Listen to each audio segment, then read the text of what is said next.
Hi guys, இன்றைக்கி நம்ம வீடியோவில் ஒரு போர்வெல்லோட மோட்டார் எப்படி ஃபிக்ஸ் பண்ணுறது அப்படிங்கிறத பார்க்கலாம். இதுதான் ஸ்டேஜ் மோட்டார். இந்த மோட்டாரை ஃபஸ்ட்டு எடுத்து ஃபிக்ஸ் பண்ணிப்பாங்க. ஒன்றோட ஒன்று 2 ஸ்டேஜையுமே ஒன்றோட ஒன்று ஃபிக்ஸ் பண்ணுவாங்க. அது எப்படி அப்படிங்கிறத பார்க்கலாம்.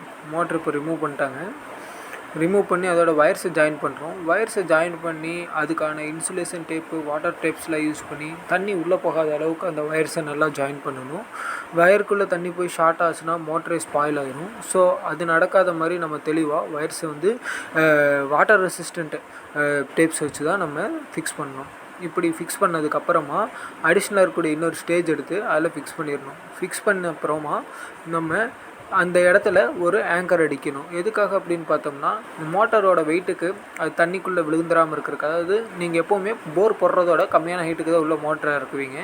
அந்த பேலன்ஸ் இருக்கக்கூடிய ஹைட்டில் அந்த போர் மோட்டர் போய் விழுகாமல் இருக்கிறதுக்காக நம்ம ஒரு ஆங்கர் அடித்து அதில் தான் கைத்தை கட்டி நம்ம சப்போர்ட் பண்ணணும். இப்போது அதில் ஒரு ரோப்பு ஜாயின் பண்ணிடுவாங்க போர் மோட்டரை உள்ளே இறக்கிறதுக்கு. இப்போ நம்ம பைப்ஸை எடுத்துருவோம். இந்த பைப்ஸ் ஒவ்வொன்றுமே 10 அடி இருக்கும். அப்போ தான் நம்மளால் ஈஸியாக கழட்டி மறுபடியும் ரீயூஸ் பண்ண முடியும். ஃபார் எக்ஸாம்பிள், இப்போ நாளைக்கு ஏதாவது ரிப்பேர்னா 20 அடி பைப் போட்டிங்கன்னா அதை உங்கள் வீட்டோட சீலிங் 10 அடி தான் இருக்கும். அதுக்குள்ளே எடுத்து மாட்டுறது ரொம்ப கஷ்டம். அதே 10 அடி பைப்னா சீலிங்கோட ஹைட்டு கரெக்டாக இருக்கும். ஒவ்வொன்றா தனித்தனியாக ரிமூவ் பண்ணிட்டு மறுபடியும் மாட்டிக்கலாம். அதுதான் இதோட மேட்டர்.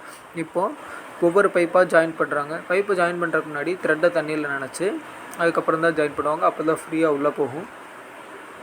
இந்த மாதிரி ஒவ்வொன்றா ஜாயின் பண்ணதுக்கப்புறமா நம்ம அந்த கைத்தை ஆங்கர்லேருந்து அப்படியே லூஸ் பண்ணி காலில் டைட் பண்ணிப்போம்.